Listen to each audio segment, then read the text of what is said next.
Coming up on Market to Market, America's major trading partners react to Trump's trade decision. The basics behind what keeps the Canadian dairy industry in the black. And market analysis with Darin Newsom next. Wherever your operation takes you, or who you share it with, we'll be where we've been all along. With you from the word go. Proud sponsor of Market to Market. Tomorrow. For over 100 years, we've worked to help our customers be ready for tomorrow. Trust in tomorrow. Information is available from a Grinnell Mutual agent today. And by Sukup Manufacturing Company, offering a full line of grain drying and storage equipment and steel buildings. Sukup Manufacturing is on a mission to protect and preserve your crop and the tools that produce it. This is the Friday, June 1 edition of Market to Market, the weekly journal of rural America. Hello, I'm Delaney Howell. A strengthening economy set the stage for what the Fed has given the moniker of positive job growth. Those jobs made a few more dollars available for a trip to Main Street or a few clicks on the web. The unemployment rate hit an 18-year low of 3.8% last month as 223,000 new jobs were created. That strong jobs report helped the Dow Jones rebound after a whipsaw week brought on by Italian politics and U.S. trade actions. There is concern in rural America that the current Trump administration trade policy will have major repercussions for the nation's farmers and ranchers. A demand that a 5-year sunset clause be added to NAFTA ended up torpedoing negotiations for now. This was coupled with President Trump's decision to move forward with tariffs previously on hold. Paul Yeager has more details. U.S. farmers and business interests are waiting for fallout over evolving global trade policy. We will buy American. Donald Trump derided existing trade deals on the campaign trail and has kept the drumbeat consistent during his presidency. Thursday, the administration announced the U.S. will go forward with steel and aluminum tariffs on imports from the EU, Mexico, and Canada, the top 3 destinations of American agricultural exports. This is a bad day for the world trade. The European Union cannot react to that without any kind of reaction, so we'll immediately introduce a settlement dispute on the WTO level, and we'll announce in the next coming hours counterbalancing measures. What they can do, we are able to do exactly the same. The EU released a 10-page list in March in the event that this day would come, and includes items in 3 categories, including steel and agricultural products. The big shoe to drop in the agricultural community is in major goods involved in NAFTA and China. Canada and Mexico's place on the exemption list announced in March was seen as a good faith effort in the NAFTA talks. Canada's Prime Minister said he'd been in talks with Vice President Mike Pence this week over national security issues raised by the U.S. over car imports. But the long-sought NAFTA overhaul remained on the table Wednesday. Thursday's U.S. announcement prompted Justin Trudeau to call the tariffs unacceptable. Canada's Foreign Affairs Minister said a dollar-for-dollar response will be levied against their number 1 trading partner. This is the strongest trade action Canada has taken in the post-war era. This is a very strong response. It is a proportionate response. It is perfectly reciprocal. But I really want to assure you and to assure Canadians this is a very strong Canadian action in response to a very bad U.S. decision. The Trump administration renewed a threat this week to place a 25% tariff on $50 billion of Chinese goods in retaliation for trade practices it calls unfair. The American Chamber of Commerce is asking that China no longer be granted developing country status in the World Trade Organization. U.S. companies are seeking reciprocal access to the Chinese economy. The International Economic Watchdog Group, Organization for Economic Cooperation and Development, said this week new threats could hurt long-term global economic growth. Les réponses unilatérales et les menaces de guerre commerciale. French President Emmanuel Macron, a Trump ally, told the OECD responses and threats won't solve the serious imbalances in the world trade. For Market to Market, I'm Paul Yeager. Since negotiations for NAFTA began last year, the American dairy industry has been trying to find a way to pump its product back into Canada. The market is essentially closed to imports that are consumed domestically. Those ingredients are part of the secret sauce that has kept the Canadian dairy industry operating at a profitable level for more than 5 decades. Peter Tubbs has more in our cover story. Each liter of milk these cows produce is profitable because they are Canadian. Unlike dairies in other parts of the world, Canadian dairy producers operate in a closed, managed system where the producer's milk price is set and supply is managed to meet demand. Hans Gorder emigrated from the Netherlands in 1988 because of the affordability of farmland in Manitoba and the stability of the dairy market. I hear people that call it makes it inefficient. It makes it probably more efficient than anything else because you know what your top dollar will be. How can I be successful by having the least amount of cost to get there? The Canadian Dairy Commission was formed in 1966 with a mandate to ensure efficient producers obtain a fair return and consumers have a stable and consistent supply. Demand estimates and production quotas are set in concert with dairy production boards in each province. Each producer must buy enough of the provincial quota to match the output of their farm or face penalties. The quota system gives each producer a small percentage of the overall Canadian dairy market and eliminates the downside risk of falling milk prices brought on by overproduction. With overall milk demand flat in Canada, dairy producers have maintained a steady yield with a gradually shrinking herd. Milk output has risen 15% since 2009, as the Canadian herd has shrunk 4%. The supply management system has held the farm gate price of milk 20 to 40% above the global average, depending on exchange rates and global prices.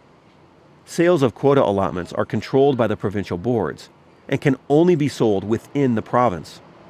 A price discovery process occurs each month where buyers and sellers submit sealed bids. The bids are averaged to determine the strike price, and sales are then completed. Some farmers find it easier to buy additional quota volumes as their herds become more productive, rather than culling cows as they approach their limit. Provincial marketing boards like Dairy Farmers of Manitoba also assist in bringing new entrants into the dairy business. Successful applicants will see their initial quota purchase doubled by a forgivable loan, increasing the amount of equity each beginning farmer can leverage to get up and running. David Wiens is a dairy farmer and the current head of Dairy Farmers of Manitoba.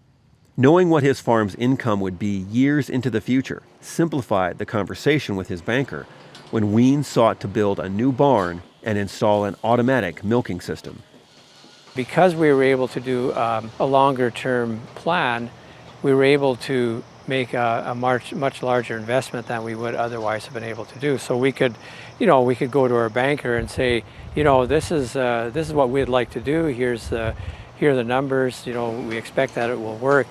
So the banker's question isn't, what do you think is going to happen in the market? Have you figured that into there? The question is, does the banker think we're good managers and we're capable of doing the kind of expansion that we were planning? The stability of the market comes at a cost for both consumers and producers. On the consumer side, academic studies find prices for dairy products can run as much as 30% more than retail prices in the United States. Dairy Farmers of Canada dispute the assertion and argue that there is no significant premium for consumers.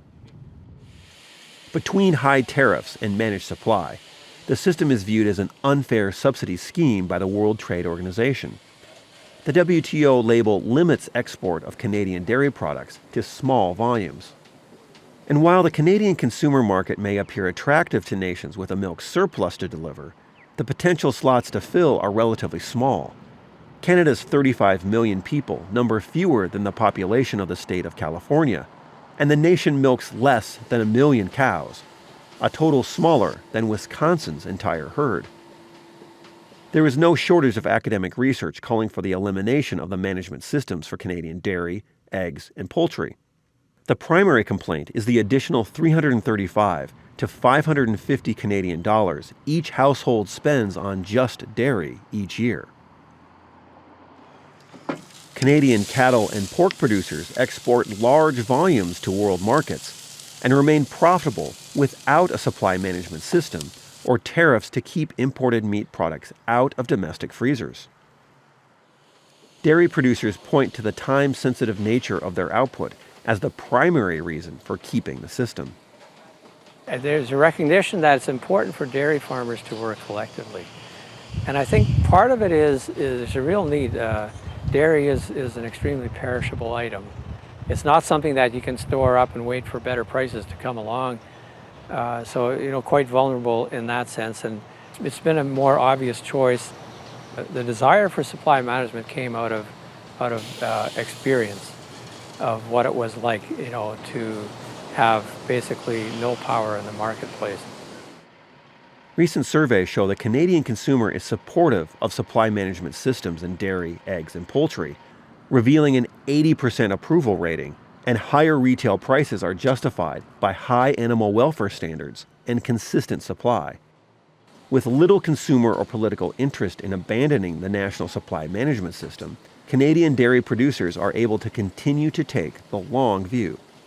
And discipline is their biggest thing. We cut back when the market doesn't need our milk. We are more, say that the price we get is more important than the amount of cows we milk. To milk cows for the lowest price was never an option for the Canadian farmer. From Market to Market, I'm Peter Tubbs. Next, the Market to Market Report. Tariffs, weather, foreign politics, and the end of the month made for a volatile week in the commodity markets. For the holiday-shortened week, July wheat fell 20 cents, while the nearby corn contract plummeted 14 cents. Trade talks bubbled over into the soy complex to join cuts in Argentine soybean yields and flat demand from China. The result was a 20-cent hole in the July soybean contract. July meal fell $6.10 per ton. In the softs, nearby cotton added $4.09 per hundredweight. Over in the dairy parlor, July Class 3 milk futures lost 13 cents. The livestock sector finished the week with modest gains. The August cattle contract moved $1.33 higher after a Wednesday limit-up close. August feeders put on $1.40, and the June lean hog contract finished $1.25 higher. In the currency markets, the U.S. dollar index was relatively flat. Crude oil continued its slide, losing another $2.07 per barrel. COMEX gold melted $9.70 per ounce, and the Goldman Sachs Commodity Index fell more than 4.5 points to settle at 477.15. Joining us now to offer insight on these and other trends is one of our regular market analysts, Darin Newsom. Darin, welcome back. Thank you, Delaney. Darin, we're going to switch it up here and take a social media question right off the top. We've got a lot of great ones, and we're going to get to all of those in Market Plus, which you can find online at iptv.org/MTOM. To start it off, though, we have Glenn in Bryan, Ohio. Wants to know, why does this marketing year sound just like the same old song and dance? Because it is. You talked about all of the extraordinary things going on. Trade wars, tariffs, foreign policy problems, we've got weather situations and so on. But what will be most interesting to me is if we see the grain markets, cash and futures, follow their normal seasonal patterns. I mean, if we do you expect them to, I guess, is the bigger question. Yeah. I'm not one of those who's going to sit here and say, corn's going to $5, $6 because doesn't look like it's going to. I mean, we've got pressure coming from both sides of the market right now, commercial, non-commercial. It looks like at this point, corn's already put in its seasonal high. It looks like soybeans have tried to put in their seasonal high. This is when wheat usually goes down. So I would say, at least with the evidence that we have right now, yeah, we should see at least here early in the summer, we should see normal seasonal patterns. Okay, let's talk about wheat. Darin, I know you're a big wheat guy. What have you been hearing from producers in the field, especially when we look at the winter wheat harvest? Basically, that regrettably they're going to have to go out and harvest something, because it would probably be better if they didn't. It's terrible out there. I mean, the hard red winter crop across the southern plains, it's going to be horrible. We all know it's going to be horrible, and therefore, in front of harvest, wheat went down 20 cents, as you said. So it makes perfect sense. We're not going to have any new wheat, but the fact that we're going to possibly see some harvest this weekend was enough to push the wheat market down. Do I think the wheat market's going to collapse? No. Long term, I still think wheat's going to go up. I still like the way that wheat looks on the cash market long term. I think we've got some down to come here, a couple weeks. But by the time we get to mid-June, I think we're going to start pushing the market higher. They're going to realize what's out there is just horrible. We don't have any demand, but we're not going to have much supply either. When you look at it from a supply standpoint and you look at what's going on in the Black Sea region, will that also add some support to the markets? You know, it could, but the reality is no one's going to come beating down the U.S. door for wheat supplies, particularly if the dollar continues to strengthen. EU, they're going to be in the wheat market. Australia is going to be in the wheat market. Everybody's got wheat. Yes, we're going to keep a close eye on the Black Sea region if it does turn hot and dry. And if someone starts saying, oh, we're going to have a crop disaster in the Black Sea, we might see somebody get interested. Okay. I think overall, the world wheat situation is going to start to tighten. U.S. situation is going to tighten. And I think that's going to keep some support underneath the market. Okay, let's move on to corn. As you mentioned, we have been putting in those highs or potentially our season highs. With that being said, lots of it has been blamed on very strong crop conditions start.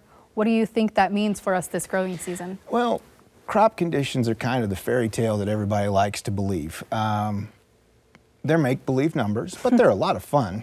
People get excited about them every Monday when they come out, but there's no reality to them whatsoever. I mean, all we have to do is think back to last year where we were told these were some of the worst crop conditions ever, on record, ever, and we came out with the highest yield.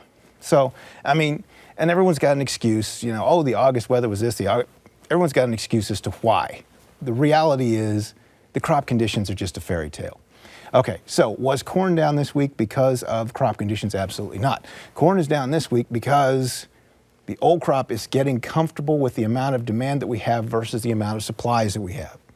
So we saw new old crop corn coming down. We saw the July to September spread under pressure. We saw the carry strengthening, and we even saw the carry strengthening in December to March. So there's a little spillover selling going on in the new crop. Does it have anything to do with crop conditions? No. Idea is we're still going to have plenty of corn carried over into the new year. We're going to plant more than 88 million acres. We're going to have, if weather turns out halfway decent, we're going to have a good crop again. We're going to have a lot of supply of corn. I think the other big thing we need to make sure that we touch on this week is, of course, the tariffs that are going on. President Trump announced the potential threat against aluminum and steel tariffs against Mexico and Canada, two of our biggest trading partners when we look at corn. What are your thoughts moving forward with the South American corn crop being potentially, poor conditions? Can they move away from the U.S.? Well, no. And that's the interesting thing. That's the interesting part of this. We can make all of these tariff claims because we got the strongest hand. If we hadn't seen a South American drought, we would be in trouble. We would probably see cash corn down below $3 instead of up around $4. We would see cash soybeans getting tanked. Wheat would probably be in trouble if we hadn't had a drought in South America, but we did. So Mexico can't necessarily turn to Brazil to fill its needs. China can't look for Brazil and Argentina to fill its needs. They're going to have to come back to the United States. So we can sit here and say, we're putting tariffs on you, we're putting tariffs on you, we're putting tariffs on you, we're getting in a trade war with you. We can do that to everybody because we can. And it's the same story, I assume, for the soybean markets. Absolutely. Because Argentina is the #1 crusher in the world. And China buys a lot of soybean meal from Argentina. Argentina's buying soybeans from the United States to even crush. Let's talk about that for just a second here. We had the most sales, I think, in over 20 years that Argentina bought from the U.S. Strong. Are you bullish moving forward? I mean, does that provide some stability to the markets? I'm never bullish anything going forward. But it provides an undercurrent of support long-term to the soybeans. long-term, meaning the next 6 months, until we get to the next harvest. And I think we're going to have another huge harvest here in the United States. I think we're going to have a lot of acres. I think they're going to turn out relatively well. So we're going to have another round of large production. But we don't have as much competition as we normally have in the world market. So that's certainly going to be a benefit, could certainly keep this level of support underneath the cash market. And the other thing we had announced this week, of course, was the tariffs on China. Where do you think the market's going to go from here? Should producers be looking to protect themselves? From a seasonal point of view, yeah, I'd be looking at protecting myself, and it has nothing to do with the nonsense going on back and forth between China and the United States. But I mean, is it a real threat? Yeah, but is China going to stop buying soybeans? No. They were never going to stop buying soybeans from the U.S. Even if we were selling them to the EU, EU was going to ship them to China. So China was going to wind up with United States soybeans. But now we've confirmed tariffs to the EU, so we don't know how that leg of the whole problem is going to play out. It's again an interesting mix. Yeah, I think we're going to continue to see solid demand for U.S. soybeans, but part of me really wishes that we had not had the drought in South America, and that we would be facing our oversupply situation at a time when we're basically killing off our own demand, and then see how we do in these trade wars. Okay, really quick, I wanted to squeeze in cotton because we've been seeing some strength in there. Why? Well, the biggest reason here the last 2 weeks is that we saw Alberto move up into the U.S. Southeast and just devastate the crop that was growing there. It had already planted, just ripped it up. But even more interesting than that, I know we have the USDA numbers out for May. They're farcical at best.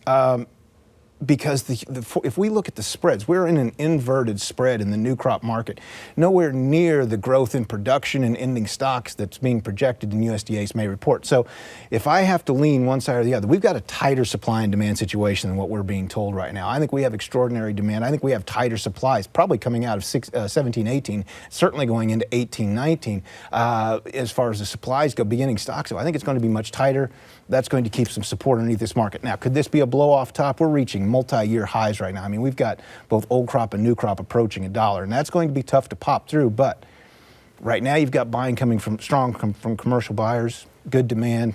Looks like it's well supported. Definitely. Well, we have a group of young cattlemen in the studio today, so we want to make sure we touch on the cattle markets. How is this hot and dry weather affecting the live cattle contracts? You know, live cattle, I heard you mention early in the program some of the volatility we've seen, and it's just crazy. We're up limit one day, we're down $2 the next, we're up $1. The hot dry tends to play out where, it slows down the rate of feed and all this, the rate of gain, excuse me. So, it tends to support the market. But as we look at what's going on now, we've got some support coming into this market anyway. We've got good cash buying. It means we've got a good grilling season going on. The economic numbers that continue to come out generally are all bullish. You mentioned the unemployment rate hitting an 18-year low. So we've got a lot of economic support underneath this as well. So demand has picked up. We have solid cash demand underneath this market. I think live cattle can still go higher. I think they need to go higher. I think they need to start gaining ground on the feeder market. Most likely they will here as we work our way through the summer. Let's talk about feeders really quick. With placements being as low as they are right now, should producers be looking to aggressively replace their stocks? I would look at the feeder market and say this is a buy. So if I'm going to be buying, I'd say yeah, because I like where both live and feeder are going. Looking at the charts, both weekly and monthly charts, I like the prospects for the cattle market. Okay. Wrapping up here with hogs, I want to touch on the retaliation again, but between Mexico and Canada that the U.S. could see.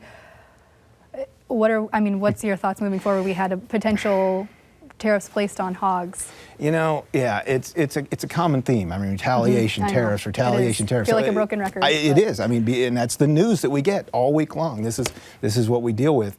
Hogs are a tricky market in the fact that if we actually do hurt our exports, and it looks like we're certainly going to, of hog parts and other parts of our pork complex, hogs could come under pressure. I mean, the cash market's not quite as strong as what I see in the live cattle market. I think we're going to see everything with bacon on it. I mean, we see advertisements now for bacon this and bacon that. I think we're going to have bacon. You name it, we're going to be slapping bacon on it. So I think we're going to have plenty of pork products on hand. that means we could see the market soften a little bit as we go over the course of the summer. Absolutely, something to definitely continue watching. Darin Newsom, thank you so much. All right, thanks, Delaney. That wraps up the broadcast portion of Market to Market, but we will keep the conversation going on Market Plus, where we'll answer more of your questions. You can find it on our website at iptv.org/MTOM. The MTOM podcast just passed episode 100. Join Paul Yeager each week for a behind-the-scenes look at the program with our producers and analysts, as well as a few movers and shakers in agriculture. Catch it on our website. Join us again next week when we explore how legislators and lawmakers are pondering the future of ditch moving. So until then, thanks for watching. I'm Delaney Howell. Have a great week.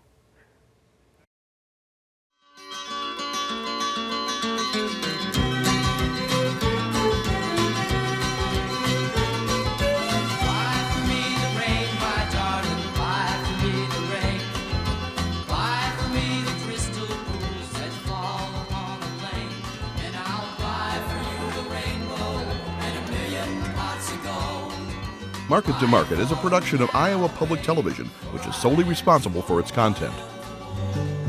Wherever your operation takes you, or who you share it with, we'll be where we've been all along.